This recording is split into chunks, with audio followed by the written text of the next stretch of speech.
Hi all, welcome to competitive cracker. എൻ്റെ പേര് Lenina.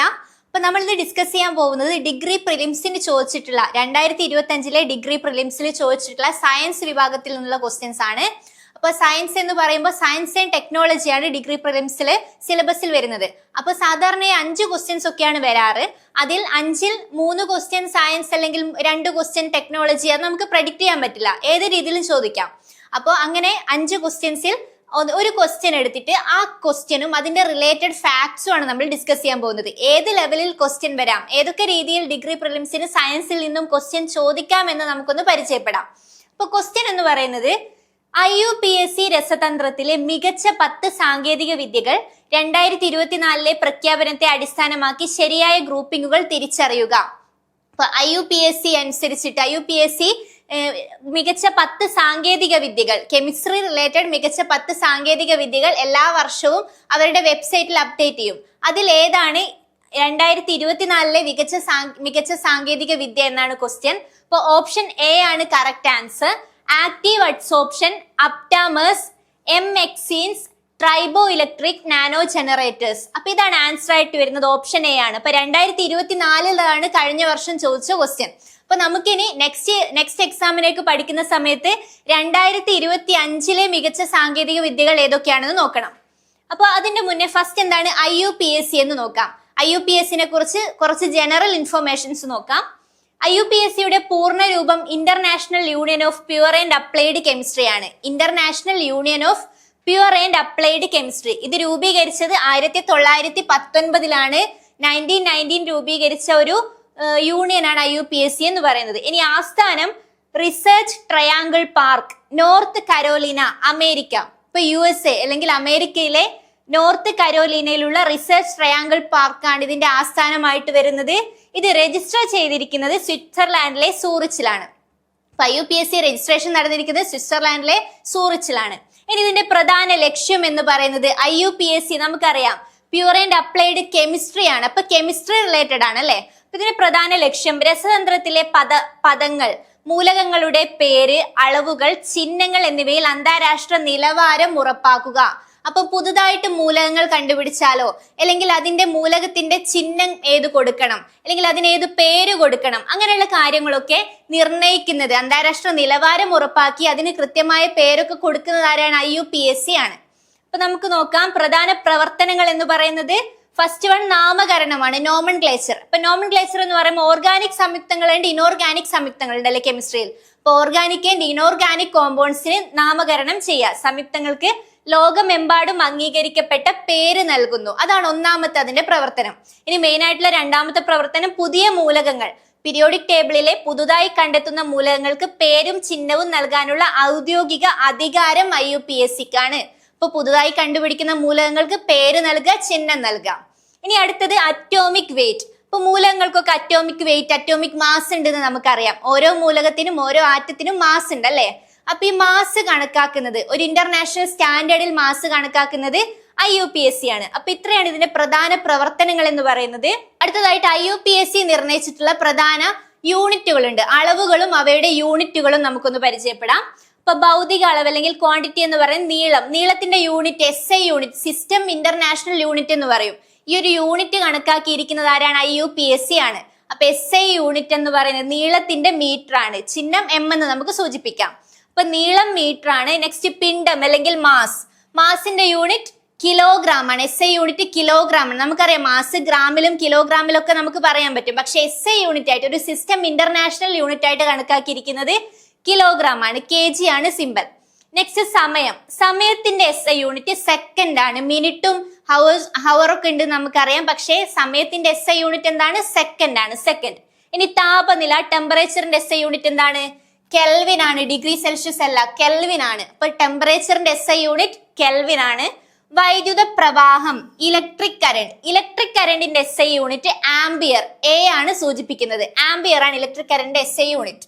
Next പദാർത്ഥത്തിന്റെ അളവ്. നമ്മൾ പദാർത്ഥത്തിന്റെ അളവ് അളക്കുമ്പോൾ അതിന്റെ യൂണിറ്റ് ആയിട്ട് എടുക്കുന്നത് മോൾ ആണ്. മോൾ അറിയാലോ, 6.022 10⁻23 ആണ് ഒരു മോൾ എന്ന് പറയുന്നത്. അതാണ് ഒരു അവഗാഡ്രോ നമ്പർ അല്ലെ, അവഗാഡ്രോ സംഖ്യ എന്നറിയപ്പെടുന്നത്. അപ്പോൾ പദാർത്ഥത്തിന്റെ അളവ് അളക്കാനുള്ള യൂണിറ്റ് എന്ന് പറയുന്ന SI യൂണിറ്റ് മോളാണ്. നെക്സ്റ്റ് പ്രകാശ തീവ്രത.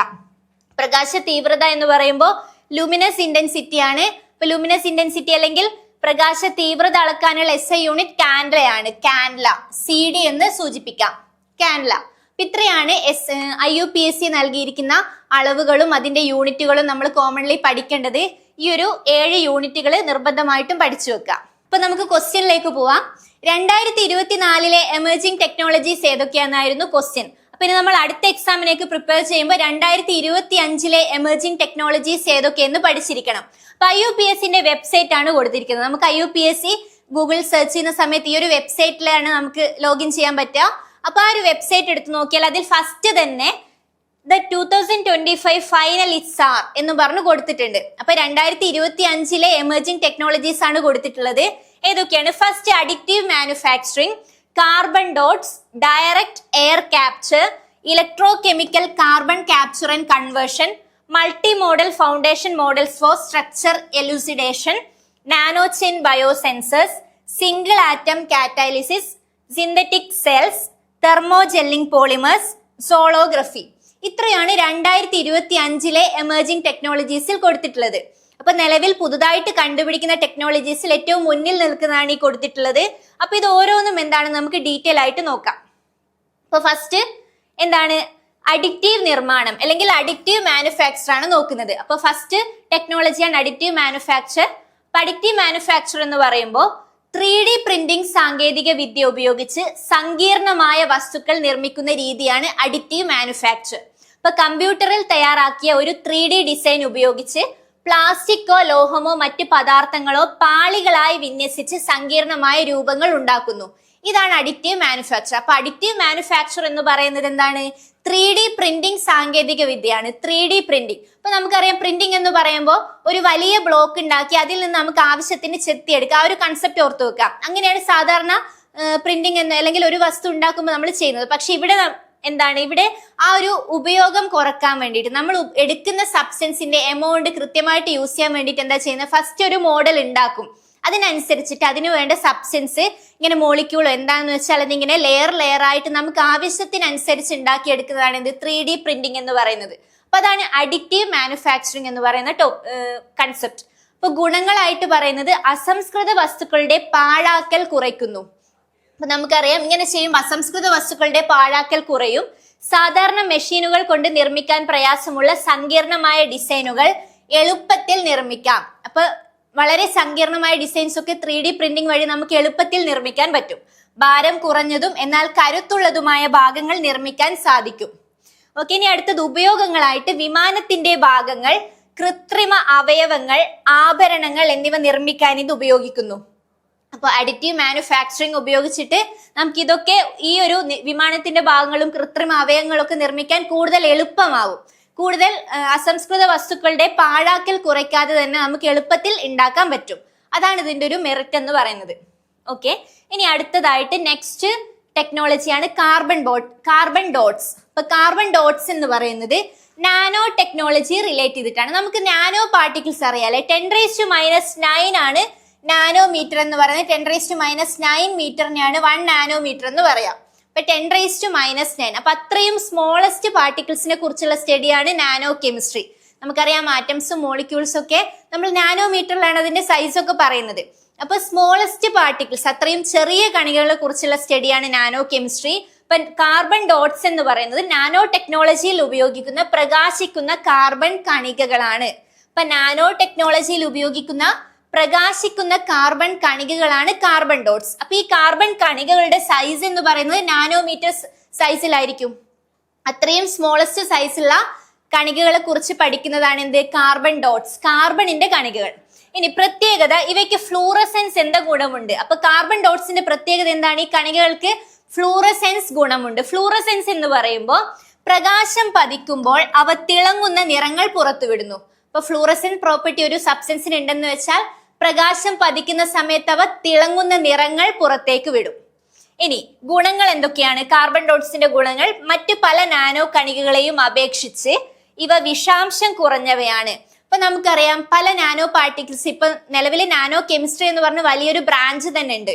അതിൽ ഗോൾഡ് നാനോ പാർട്ടിക്കിൾസ്, അങ്ങനെ പലതരം നാനോ പാർട്ടിക്കിൾസ് എടുത്ത് നമ്മൾ ഓരോ എക്സ്പെരിമെന്റ്സ് ഇങ്ങനെ ഡെയിലി കണ്ടക്ട് ചെയ്യുന്നുണ്ട്. അതിൽ ബാക്കിയുള്ളതിനെ അപേക്ഷിച്ച് ഈ ഒരു കാർബൺ നാനോ പാർട്ടിക്കിൾസിന്റെ പ്രത്യേകത എന്ന് പറയുന്നത് അവയ്ക്ക് വിഷാംശം കുറവാണ്. അവ അത്രയും വിഷാംശം ഉള്ളവയല്ല ബാക്കിയുള്ളതിനെ അപേക്ഷിച്ച്. ഇനി അടുത്തത് ജലത്തിൽ ലയിക്കുന്നവയും പരിസ്ഥിതി സൗഹൃദവുമാണ്. അപ്പൊ നമ്മൾ അതുപോലുള്ള ടെക്നോളജീസ് ആണ് ഇപ്പം നിലവിൽ എൻവയോൺമെന്റൽ ഫ്രീ ആയിട്ടുള്ള ടെക്നോളജീസ് ആണ് നമ്മൾ ഡെവലപ്പ് ചെയ്യുന്നത്. അപ്പൊ ഇതിന്റെ പ്രത്യേകത ജലത്തിൽ ലയിക്കും, കൂടാതെ പരിസ്ഥിതി സൗഹൃദവുമാണ്. അപ്പൊ ഇതാണ് ഇതിന്റെ മെയിൻ പ്രോപ്പർട്ടി എന്ന് പറയുന്നത് കാർബൺ ഡോട്ട്സിന്റെ. അപ്പോൾ കാർബൺ ഡോട്ട്സിന്റെ അപ്ലിക്കേഷൻസ് ആണ് ഡിസ്കസ് ചെയ്യാൻ പോകുന്നത്. Application first one രോഗനിർണയമാണ്.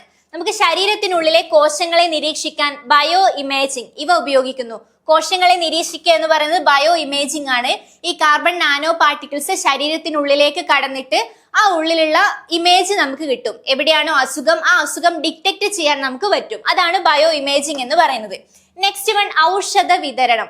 ഔഷധ വിതരണം എന്ന് പറയുമ്പോൾ മെഡിസിൻ ആണ്, ഡ്രഗ് ഡെലിവറി ആണ്. ഡ്രഗ് ഡെലിവറി കൃത്യമായ കോശങ്ങളിലേക്ക് മരുന്നുകൾ എത്തിക്കാൻ ഇവ സഹായിക്കുന്നു. എന്ന് വെച്ചാൽ ഇപ്പൊ ക്യാൻസർ പേഷ്യൻസ് ഒക്കെ ആണെങ്കിൽ ഇപ്പൊ നിലവിൽ ക്യാൻസർ ചികിത്സയ്ക്ക് ഈ കീമോതെറാപ്പി അല്ലാതെ തന്നെ നല്ല കുറെ ടെക്നോളജീസ് വന്നിട്ടുണ്ട്. അപ്പൊ അതാണെങ്കിൽ കൃത്യമായി എവിടെയാണോ ക്യാൻസർ സെൽസ് ആ സെല്ലിലേക്ക് പോയിട്ട് ഇത് റിസപ്റ്റർ ആയിട്ട് ആക്ട് ചെയ്യാണ് ചെയ്യുന്നത്. അപ്പൊ ഡ്രഗ് നമ്മൾ കൊടുക്കുന്ന സമയത്ത് ഇത് സെൻസ് ചെയ്ത് ആ കറക്റ്റ് ആ സെല്ലിൽ പോയി ഡെലിവർ ചെയ്യും. അതാണ് ഡ്രഗ് ഡെലിവറിയുടെ അഡ്വാൻറ്റേജ് ആയിട്ട് വരുന്നത്. ഇനി അടുത്തത് മലിനീകരണ നിയന്ത്രണമാണ്. വെള്ളത്തിലെ വിഷാംശമുള്ള ലോഹങ്ങളെ കണ്ടെത്താൻ ഇവ സെൻസറുകളായി പ്രവർത്തിക്കുന്നു. അപ്പൊ വെള്ളത്തിൽ ധാരാളം വിഷാംശമുള്ള ലോഹങ്ങൾ ഉണ്ടാവും, ലെഡൊക്കെ പോലെയുള്ള ലോഹങ്ങൾ ഉണ്ടെങ്കിൽ അതിനെയൊക്കെ നമുക്ക് സെൻസർ ആയിട്ട് അത് കണ്ടെത്താൻ വേണ്ടി നമുക്ക് ഈ ഒരു കാർബൺ ഡോട്ട്സ് യൂസ് ചെയ്യാം. അപ്പൊ അത്രയാണ് കാർബൺ ഡോട്ട്സിനെ പറ്റി പറയാനുള്ളത്. നെക്സ്റ്റ് മൂന്നാമത്തെ ടെക്നോളജിയാണ് direct air capture. Direct air ക്യാപ്ചറും ഇപ്പൊ നിലവിൽ നമ്മൾ യൂസ് ചെയ്യുന്നതിൽ വെച്ച് ഏറ്റവും ഇമ്പോർട്ടന്റ് ആയിട്ട് ഒരു ടെക്നോളജിയാണ്. കാരണം ഇവിടെ ഇമേജ് കണ്ടോ, ഇതാണ് ഫാനുകൾ ഫിറ്റ് ചെയ്തിരിക്കുകയാണ്. അന്തരീക്ഷത്തിലെ കാർബൺ ഡൈ ഓക്സൈഡിനെ ഡയറക്റ്റ് വലിച്ചെടുക്കാനുള്ള ഫാനുകളാണിവ. അപ്പോൾ ഏതെങ്കിലും ഇൻഡസ്ട്രിയൽ ഏരിയാസിലൊക്കെ കാർബൺ ഡൈ ഓക്സൈഡ് കൂടുതൽ പുറത്തേക്ക് വിടുന്ന സ്ഥലങ്ങളുണ്ട്, അല്ലെങ്കിൽ നമുക്കറിയാം ആഗോളതാപനം ഇൻക്രീസ് ചെയ്യാണ് അല്ലെ, ചൂട് കൂടി വരികയാണ്. അപ്പൊ ആഗോളതാപനം എന്ന് പറയുന്നത് നമ്മുടെ അറ്റ്മോസ്ഫിയറിലെ ടെമ്പറേച്ചർ ഇൻക്രീസ് ചെയ്യുന്ന പ്രോസസ് ആണ്. അങ്ങനെ ഇൻക്രീസ് ചെയ്യുന്നതിന് മെയിൻ ഘടകമായിട്ട് വരുന്നത് കാർബൺ ഡൈ ഓക്സൈഡ് വാതകമാണ്. ഈ കാർബൺ ഡൈ ഓക്സൈഡിനെ വലിച്ചെടുക്കാൻ വേണ്ടിയിട്ടാണ് ഡയറക്റ്റ് എയർ ക്യാപ്ചർ എന്ന് പറയുന്ന ടെക്നോളജി. നോക്കാം, ഭൂമിയിലെ താപനില വർദ്ധിപ്പിക്കുന്ന ഹരിതഗൃഹവാതകമായ കാർബൺ ഡൈ ഓക്സൈഡിനെ, അപ്പൊ ഹരിതഗൃഹവാതകം എന്ന് പറയുന്നത് എന്താണ്? ഭൂമിയിലെ താപനില ഇൻക്രീസ് ചെയ്യുന്ന വാതകങ്ങളാണ്. ഇപ്പൊ ചില വാതകങ്ങൾക്ക് ഭൂമിയിലെ താപനില ഇൻക്രീസ് ചെയ്യിപ്പിക്കാൻ പറ്റും. അങ്ങനെയുള്ള വാതകങ്ങളാണ് ഹരിതഗൃഹവാതകങ്ങൾ. അപ്പൊ മെയിൻ ആയിട്ട് അതിൽ വരുന്ന ഫസ്റ്റ് വൺ എന്താണ്? കാർബൺ ഡൈ ഓക്സൈഡ് ആണ്. ഈ കാർബൺ ഡൈ ഓക്സൈഡിനെ വലിയ ഫാനുകളും പ്രത്യേക രാസവസ്തുക്കളും ഉപയോഗിച്ച് വായുവിൽ നിന്ന് നേരിട്ട് വലിച്ചെടുക്കുന്ന പ്രക്രിയയാണിത്. ഇപ്പൊ കാർബൺ ഡൈ ഓക്സൈഡിനെ വായുവിൽ നിന്നും നേരിട്ട് വലിച്ചെടുക്കും. ആ ഒരു ഇമേജ് ആണ് കൊടുത്തിരിക്കുന്നത്. ഇങ്ങനെ വലിച്ചെടുത്തിട്ട് ഫാക്ടറി പുകക്കുഴലുകളിൽ നിന്ന് കാർബൺ മാറ്റുന്ന സാധാരണ രീതിയിൽ നിന്ന് വ്യത്യസ്തമായി അന്തരീക്ഷത്തിലെ എവിടെ നിന്നുള്ള വായുവും ശുദ്ധീകരിക്കാൻ ഇതിന് സാധിക്കും. അപ്പൊ ഫാക്ടറിയിൽ നിന്നും ഡയറക്റ്റ് നമുക്ക് കാർബൺ ഡൈ ഓക്സൈഡിനെ വേർതിരിച്ച് ബാക്കി ആവശ്യത്തിനൊക്കെ യൂസ് ചെയ്യാൻ പറ്റും. പക്ഷെ അതല്ലാതെ അന്തരീക്ഷത്തിൽ എവിടെയുള്ള കാർബൺ ഡൈ ഓക്സൈഡും നമുക്ക് ഈ ഡയറക്റ്റ് എയർ ക്യാപ്ചർ യൂസ് ചെയ്തിട്ട് മാറ്റാൻ പറ്റും. അപ്പൊ ഇത് ആഗോള താപനം, ആ ഒരു ചൂട് കൂടുന്ന പ്രോസസ്സ് നമുക്ക് കുറക്കാൻ പറ്റും. ധാരാളം അഡ്വാൻറ്റേജസ് ഉണ്ട് അല്ലെ. അപ്പൊ ആഗോള താപനം കുറക്കാൻ പറ്റും. ഈ കടലിന്റെ ജലനിരപ്പ് ഉയരുന്നതൊക്കെ ഈ കാർബൺ ഡൈ ഓക്സൈഡ് കൂടി ഗ്ലാഷ്യസ് ഉരുകുന്നത് കൊണ്ടാണ്. അപ്പൊ അതൊക്കെ നമുക്ക് ഇതുവഴി തടയാൻ പറ്റും. അപ്പൊ ഇത് എമർജിംഗ് ടെക്നോളജീസിൽ പെടുന്നതാണ്. അടുത്തത് ഈ ഒരു കാർബൺ ഡയറക്റ്റ് എയർ ക്യാപ്ചർ നിലവിൽ 3 സ്ഥലത്തായിട്ട് അത് അപ്ലൈ ചെയ്തിട്ടുണ്ട്. ഏതൊക്കെ രാജ്യങ്ങളാണെന്ന് നോക്കാം. ഓക്കെ, ഫസ്റ്റ് ഐസ്ലാൻഡ് ആണ്. ഐസ്ലാൻഡ് എന്ന് പറയുന്ന ഓർക്ക ആൻഡ് മാമോത്ത് പ്ലാന്റുകൾ, ഐസ്ലാൻഡിൽ സ്ഥാപിച്ചിട്ടുള്ള പ്ലാന്റുകളാണ് ഓർക്ക ആൻഡ് മാമോത്ത് പ്ലാന്റുകൾ. ഇപ്പൊ ലോകത്തിലെ ഏറ്റവും വലിയ രണ്ടാമത്തെ ഡയറക്റ്റ് എയർ ക്യാപ്ചർ പ്ലാന്റ് ആയ DAC ഡയറക്റ്റ് എയർ ക്യാപ്ചർ ആണ്. രണ്ടാമത്തെ ഡയറക്റ്റ് എയർ ക്യാപ്ചർ പ്ലാന്റ് ആയ ഓർക്ക ഐസ്ലാൻഡിലാണ് സ്ഥിതി ചെയ്യുന്നത്. അപ്പൊ ലോകത്തിലെ ഏറ്റവും വലിയ രണ്ടാമത്തെ DAC ഏതാണ്? ഓർക്കയാണ്. അത് ഐസ്ലാൻഡിലാണ് സ്ഥിതി ചെയ്യുന്നത്. ഇത് ക്ലൈം വർക്ക്സ് എന്ന കമ്പനിയാണ് ഇത് നടത്തുന്നത്. അപ്പൊ ഈ ഒരു പ്ലാന്റ് നടത്തുന്നത് എന്താണ്? ക്ലൈം വർക്ക്സ് എന്ന കമ്പനിയാണ്. നെക്സ്റ്റ്, ഇവിടെ അന്തരീക്ഷത്തിൽ നിന്ന് വലിച്ചെടുക്കുന്ന കാർബൺ ഡൈ ഓക്സൈഡ് വെള്ളവുമായി കലർത്തി ഭൂമിക്കടിയിലെ ബസാൾട്ട് പാറകളിലേക്ക് കടത്തിവിടുന്നു. അപ്പൊ അന്തരീക്ഷത്തിൽ നിന്ന് ഡയറക്റ്റ് കാർബൺ ഡൈ ഓക്സൈഡ് വലിച്ചെടുത്തിട്ട് അത് ഭൂമിക്കടിയിലെ ബസാൾട്ട് പാറകളിലേക്ക് കടത്തിവിടും. ഏതാനും വർഷങ്ങൾക്കുള്ളിൽ ഈ കാർബൺ ഡൈ ഓക്സൈഡ് പാറയായിട്ട് മാറുന്നു. അപ്പോ എന്താണ് ഇവിടെ പ്രോസസ്? കാർബൺ ഡൈ ഓക്സൈഡ് വലിച്ചെടുത്ത് ആ വലിച്ചെടുക്കുന്ന കാർബൺ ഡൈ ഓക്സൈഡ് ഭൂമിക്കടിയിലേക്ക് പറഞ്ഞു വിടുകയാണ് ചെയ്യുന്നത്. അപ്പൊ ഈ ഭൂമിക്കടിയിലേക്ക് എത്തുമ്പോൾ അത് പാറകളായിട്ട് മാറും. കുറെ വർഷങ്ങൾ എടുത്ത് അത് പാറകളായിട്ട് മാറും. അപ്പൊ അത് അന്തരീക്ഷത്തിന് ഒരു ദോഷവും ഇല്ലാതെ പാറകളായിട്ട് മാറുന്ന പ്രോസസ്സാണ്. അപ്പൊ നമുക്കിങ്ങനെ രണ്ട് രീതിയിൽ കാർബൺ ഡൈ ഓക്സൈഡ് ഉപയോഗിക്കാം. ഈ വലിച്ചെടുക്കുന്ന കാർബൺ ഡൈ ഓക്സൈഡ് ഒന്ന് ഭൂമിക്കടിയിലേക്ക് പോയി പാറകളായിട്ട് യൂസ് ചെയ്യാം, അല്ലെങ്കിൽ റീയൂസ് ചെയ്യാം. ബാക്കി പല ഫ്യൂവൽസിനും നമുക്ക് ആവശ്യമുള്ള മാനുഫാക്ചറിങ് പ്രോസസ്സിനൊക്കെ കാർബൺ ഡൈ ഓക്സൈഡ് റീയൂസ് ചെയ്യാം. അങ്ങനെ രണ്ട് ടൈപ്പായിട്ട് നമുക്ക് യൂസ് ചെയ്യാം. ഇനി അടുത്തതായിട്ട് കാനഡയിലാണുള്ളത്. കാനഡയിലുള്ള DAC എന്ന് പറയുന്നത് കാർബൺ എഞ്ചിനീയറിംഗ് എന്ന കമ്പനിയാണ് തുടങ്ങിയത്. അപ്പൊ കാനഡ ആസ്ഥാനമായുള്ള കാർബൺ എഞ്ചിനീയറിംഗ് എന്ന കമ്പനി വായുവിൽ നിന്ന് കാർബൺ വേർതിരിച്ചെടുത്ത് അത് ഇന്ധനമായി മാറ്റുന്ന സാങ്കേതിക വിദ്യയിൽ ശ്രദ്ധ കേന്ദ്രീകരിക്കുന്നു. അപ്പൊ നമ്മൾ നേരത്തെ പറഞ്ഞ കമ്പനി എന്താണ്? അത് കാർബൺ ഡൈ ഓക്സൈഡ് താഴെ ഭൂമിക്കടിയിലേക്ക് സ്റ്റോർ ചെയ്തിട്ട് അത് പാറയാക്കി മാറ്റാണ് ചെയ്യുന്നത്. പക്ഷെ ഇതാണെങ്കിൽ കാർബൺ വേർതിരിച്ചെടുത്ത് അത് ഇന്ധനമായിട്ട് മാറ്റുന്ന സാങ്കേതിക വിദ്യയിലാണ് കേന്ദ്രീകരിച്ചിരിക്കുന്നത്. ഇന്ധനമായിട്ട് മാറ്റുകയാണ് ചെയ്യുന്നത്. ഇനി അടുത്തതായിട്ട് അമേരിക്കയിലും ഇത് സ്ഥാപിച്ചിട്ടുണ്ട്. DAC സ്ട്രാറ്റോസ് പ്രൊജക്റ്റ് ആണ് ഇത് സ്ഥാപിച്ചിട്ടുള്ളത്. സ്ട്രാറ്റോസ് പ്രൊജക്റ്റ് എന്നാണ് നെയിം. അപ്പോൾ അമേരിക്കയിലെ ടെക്സാസിൽ ഓക്സിഡന്റൽ പെട്രോളിയം എന്ന കമ്പനി, അപ്പൊ ഓക്സിഡന്റൽ പെട്രോളിയം ആണ് അമേരിക്കയിൽ ഇത് സ്ഥാപിച്ചിട്ടുള്ളത് എന്ന കമ്പനി ലോകത്തിലെ ഏറ്റവും വലിയ DAC പ്ലാന്റുകളിൽ ഒന്ന് നിർമ്മിച്ചു കൊണ്ടിരിക്കുകയാണ്. അപ്പൊ ലോകത്തിലെ ഏറ്റവും വലിയ DAC plant, direct air capture plant എവിടെയാണ്? അമേരിക്കയിലാണ്. അമേരിക്കയിലെ ടെക്സാസിലാണ്. അപ്പൊ രണ്ടാമത്തെ വലുത് നമ്മൾ ഐസ്ലാൻഡിൽ പഠിച്ചിരുന്നു. ഇനി സ്ട്രാറ്റോസ് എന്ന് പേരിട്ടിരിക്കുന്ന ഈ പ്ലാന്റിന് പ്രതിവർഷം 5 ലക്ഷം ടൺ CO2 വരെ നീക്കം ചെയ്യാൻ ശേഷിയുണ്ടാവും. അപ്പൊ പ്രതിവർഷം അത്രയും CO2 നീക്കം ചെയ്യാനുള്ള ശേഷിയുള്ള പ്ലാന്റ് ആണ് അമേരിക്കയിൽ ഇത് അവിടെ പ്രവർത്തനം ആരംഭിക്കുന്നത്. ഓക്കെ, ഇനി അടുത്തതായിട്ട് നെക്സ്റ്റ് ടെക്നോളജിയാണ് ഇലക്ട്രോ കെമിക്കൽ കാർബൺ ക്യാപ്ചറും പ്രവർത്തനവും. നാലാമത്തെ എമർജിംഗ് ടെക്നോളജീസിൽ പഠിക്കാനുള്ളതാണ് ഇലക്ട്രോ കെമിക്കൽ കാർബൺ ക്യാപ്ചറും പരിവർത്തനവും. പരിവർത്തനം എന്ന് പറയുന്നത് കൺവേർഷൻ.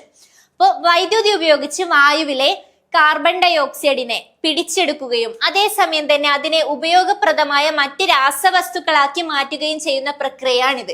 അപ്പൊ വൈദ്യുതി ഉപയോഗിച്ചിട്ട് കാർബൺ ഡൈ ഓക്സൈഡിനെ മറ്റ് രാസവസ്തുക്കളാക്കി മാറ്റുക. അതാണ് ഈ നമ്മൾ നേരത്തെ പറഞ്ഞ ഡയറക്റ്റ് എയർ ക്യാപ്ചറിന്റെ മറ്റൊരു രൂപം. ഇവിടെ വൈദ്യുതി യൂസ് ചെയ്യുന്നു, അതാണ് വ്യത്യാസമുള്ളത്. ഇനി ആഗോള താപനം കുറയ്ക്കുന്നതിനോടൊപ്പം തന്നെ ഫോസിൽ ഇന്ധനങ്ങൾക്ക് പെട്രോൾ, ഡീസൽ എന്നിവയ്ക്ക് പകരമായി ഉപയോഗിക്കാൻ കഴിയുന്ന കൃത്രിമ ഇന്ധനങ്ങൾ നിർമ്മിക്കാൻ ഈ സാങ്കേതിക വിദ്യ സഹായിക്കുന്നു. അപ്പോൾ ആഗോളതാപനം കുറയ്ക്കുന്നത് കാർബൺ ഡൈ ഓക്സൈഡ് വലിച്ചെടുക്കുന്നതിലൂടെയാണ്. ഇനി വലിച്ചെടുത്ത കാർബൺ ഡൈ ഓക്സൈഡ് യൂസ് ചെയ്തിട്ട് നമുക്ക് കൃത്രിമ ഇന്ധനങ്ങൾ നിർമ്മിക്കാൻ പറ്റും. അതും ഇതിന്റെ ഒരു ഗുണമായിട്ട് നമുക്ക് പറയാം. ഓക്കെ, ഇനി അടുത്ത ടെക്നോളജിയാണ് ഘടന വ്യക്തമാക്കുന്നതിനുള്ള മൾട്ടി മോഡൽ ഫൗണ്ടേഷൻ മോഡലുകൾ. Multimodal foundation models for structural elucidation. അപ്പൊ അതെന്ന് വെച്ചാൽ കൃത്രിമ ബുദ്ധി അല്ലെങ്കിൽ AI, ആർട്ടിഫിഷ്യൽ ഇന്റലിജൻസ് യൂസ് ചെയ്തിട്ട് രാസഘടനകൾ കണ്ടെത്താൻ സഹായിക്കുന്ന മോഡലുകളാണ്. അപ്പൊ നിലവിലെല്ലാം AI യൂസ് ചെയ്തിട്ട് ഇപ്പോ റിസർച്ച് ഫീൽഡ് ആണെങ്കിൽ തന്നെ കെമിസ്ട്രിയിലെ സ്ട്രക്ചേഴ്സ് ഒക്കെ AI ജനറേറ്റഡ് സ്ട്രക്ചേഴ്സ് ഒക്കെ കുറെ വന്നു തുടങ്ങി.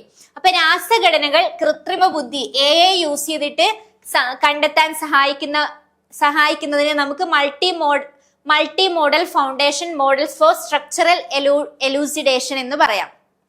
ഓക്കെ, ഇനി അടുത്തതായിട്ട് ആറാമത്തെ ടെക്നോളജി നാനോ ചെയിൻ ബയോസെൻസേഴ്സ് ആണ്. നാനോ ചെയിൻ ബയോസെൻസേഴ്സ് എന്ന് പറയുമ്പോൾ രോഗനിർണയത്തിനും മറ്റും ഉപയോഗിക്കുന്ന അതിസൂക്ഷ്മമായ ബയോസെൻസറുകളാണ്.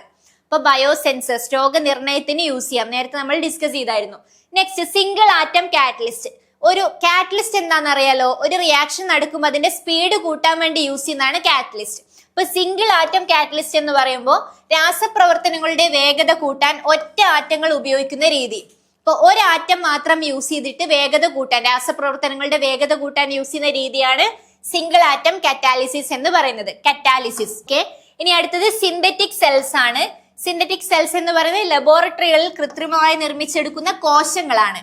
അപ്പോൾ ലാബിൽ നിർമ്മിച്ചെടുക്കുന്ന കൃത്രിമ കോശങ്ങളെ സിന്തറ്റിക് സെൽസ് എന്ന് പറയാം. ഓക്കെ, ഇനി അടുത്തതായിട്ട് തെർമോജെല്ലിംഗ് പോളിമേഴ്സ് ആണ്. ഒൻപതാമത്തത് തെർമോജെല്ലിംഗ് പോളിമേഴ്സ് എന്ന് പറയുമ്പോൾ താപനിലയിലെ വ്യത്യാസം അനുസരിച്ച് ദ്രാവക രൂപത്തിൽ നിന്ന് ജെൽ രൂപത്തിലേക്ക് മാറുന്ന പോളിമർ. അപ്പൊ താപനില മാറുന്നതിനനുസരിച്ചിട്ട് ഈ പോളിമേഴ്സ് എന്ത് വ്യത്യാസമാണ് വരുന്നത്? ദ്രാവക രൂപത്തിൽ നിന്നും ജെല്ലായിട്ട് മാറും. അതാണ് തെർമോജെല്ലിംഗ് പോളിമേഴ്സ് എന്ന് പറയുന്നത്. നെക്സ്റ്റ് സോളോഗ്രഫി. സോളോഗ്രഫി എന്ന് പറയുമ്പോൾ അതിവേഗത്തിൽ 3D വസ്തുക്കൾ നിർമ്മിക്കാൻ ഉപയോഗിക്കുന്ന ഒരു പുതിയ പ്രകാശ സാങ്കേതിക വിദ്യയാണ് സോളോഗ്രഫി. ഇപ്പൊ പ്രകാശ സാങ്കേതിക വിദ്യ, ലൈറ്റ് യൂസ് ചെയ്തിട്ട് അതിവേഗത്തിൽ 3D വസ്തുക്കൾ നിർമ്മിക്കാൻ ഉപയോഗിക്കുന്ന ന്യൂ ടെക്നോളജിയാണ് എന്ത്? സോളോഗ്രഫി എന്ന് പറയുന്നത്. അപ്പൊ ഇത്രയാണ് 2025 എമർജിംഗ് ടെക്നോളജീസിൽ ഈ കെമിസ്ട്രിയിൽ ഉൾപ്പെടുത്തിയിട്ടുള്ളത്. ഈ ഒരു 10 ടെക്നോളജീസ് ആണ്. ഇനി ഈ ഒരു ടെക്നോളജീസ് നമുക്കറിയാം നൊബേൽ പ്രൈസുമായിട്ട് റിലേറ്റഡ് ആണ്. ഇപ്പൊ 2025 രസതന്ത്ര നൊബേൽ സമ്മാനം എന്ന് പറയുന്നത് 3 പേരായിരുന്നു പങ്കിട്ടെടുത്തത്. ആരൊക്കെയാണ്? സുസുമു കിറ്റഗോവ, ജപ്പാനിലെ സുസുമു കിറ്റഗാവയാണ് first one. Then Richard Robson ഓസ്ട്രേലിയയാണ്, ഓസ്ട്രേലിയയിലെ Richard Robson. Then Omar M Yaghi അമേരിക്കയിലാണ്, അമേരിക്കയിലെ ഒമർ എം യാഗി. ഇവര് 3 പേരാണ് പങ്കിട്ടെടുത്തിട്ടുള്ളത്. അപ്പൊ 2025 രസതന്ത്ര നൊബേൽ സമ്മാനം മെറ്റൽ ഓർഗാനിക് ഫ്രെയിം വർക്കുകളുടെ വികസനത്തിന് നൽകപ്പെട്ടു. മെറ്റൽ ഓർഗാനിക് ഫ്രെയിം വർക്ക്സ് എന്ന് പറയുമ്പോൾ MOF എന്ന് ഷോർട്ടാക്കി വിളിക്കാം. അപ്പൊ അതിനു വേണ്ടിയിട്ടാണ് 2025 നൊബേൽ പ്രൈസ് കിട്ടിയത്. ഇനി 2025 നൊബേൽ സമ്മാനത്തിന് അർഹമായ MOF മെറ്റൽ ഓർഗാനിക് ഫ്രെയിംവർക്ക് സാങ്കേതിക വിദ്യയാണ് ഡയറക്റ്റ് എയർ ക്യാപ്ചറിൽ കാർബൺ ഡയോക്സൈഡ് വലിച്ചെടുക്കാൻ ഉപയോഗിക്കുന്നത്. അപ്പൊ അതാണ് ഇവിടെ പ്രസക്തി. എന്താണ്? 2025 നൊബേൽ പ്രൈസ് കിട്ടിയത് MOF-നാണ്, മെറ്റൽ ഓർഗാനിക് ഫ്രെയിംവർക്കിന് വേണ്ടിയിട്ടാണ്. അപ്പോൾ ഡയറക്റ്റ് എയർ ക്യാപ്ചർ നമ്മളിപ്പോൾ ഡിസ്കസ് ചെയ്തായിരുന്നു. അതിൽ യൂസ് ചെയ്യുന്നത് ഈ ഒരു MOF ടെക്നിക്കാണ്. ഓക്കെ, അപ്പൊ അതായത് നൊബേൽ ലഭിച്ച കണ്ടെത്തലിന്റെ പ്രായോഗിക രൂപമാണ് ഡയറക്റ്റ് എയർ ക്യാപ്ചർ എന്ന് പറയുന്നത്. ഓക്കെ ആണല്ലോ. ഇപ്പോൾ 2025 എമർജിംഗ് ടെക്നോളജീസ്, കെമിസ്ട്രിയിലുള്ള എമർജിംഗ് ടെക്നോളജീസ് ആണ് നമ്മളിപ്പോൾ ഡിസ്കസ് ചെയ്തത്. അപ്പോൾ 10 ടെക്നോളജീസിനെ പറ്റി ഡിസ്കസ് ചെയ്തു. അപ്പോൾ കെമിസ്ട്രിയിൽ നിന്നുള്ള ചോദ്യങ്ങൾ നമുക്ക് ഈ ഒരു കറണ്ട് അഫയേഴ്സ് റിലേറ്റഡ്, അല്ലെങ്കിൽ നമുക്ക് ചുറ്റും നടക്കുന്ന സാങ്കേതിക വിദ്യകളിലെ മാറ്റങ്ങൾ, അപ്പോൾ കറന്റ്ലി നടക്കുന്ന ചേഞ്ചസ് എന്തൊക്കെയാണ്, അതൊക്കെ റിലേറ്റഡ് ചോദ്യങ്ങൾ പ്രതീക്ഷിക്കാം.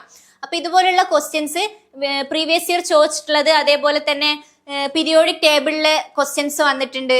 അങ്ങനെ കെമിസ്ട്രിയിൽ നിന്നും 2-3 ക്വസ്റ്റ്യൻസ് കഴിഞ്ഞ 2025 പ്രിലിംസിന് ചോദിച്ചിട്ടുണ്ട്. അപ്പൊ നിങ്ങൾ പഠിക്കുമ്പോൾ കൃത്യമായിട്ട് സയൻസ് ആൻഡ് ടെക്നോളജി എന്ന ഭാഗത്ത് PYQs നോക്കിയിട്ട് കൃത്യമായിട്ട് സ്റ്റഡി പ്ലാനോട് കൂടെ പഠിക്കണം. ഇവിടെ ഡിഗ്രി പ്രിലിംസിന് വേണ്ടി ന്യൂ ബാച്ച് സ്റ്റാർട്ട് ചെയ്തിട്ടുണ്ട്. കോഴ്സിന് ജോയിൻ ചെയ്യാൻ താല്പര്യമുണ്ടെങ്കിൽ താഴെ കാണുന്ന നമ്പറിലേക്ക് കോൺടാക്ട് ചെയ്യാം. അപ്പോൾ വീഡിയോ ഇഷ്ടമായെങ്കിൽ ഷെയർ ചെയ്യാനും സബ്സ്ക്രൈബ് ചെയ്യാനും മറക്കരുത്. താങ്ക്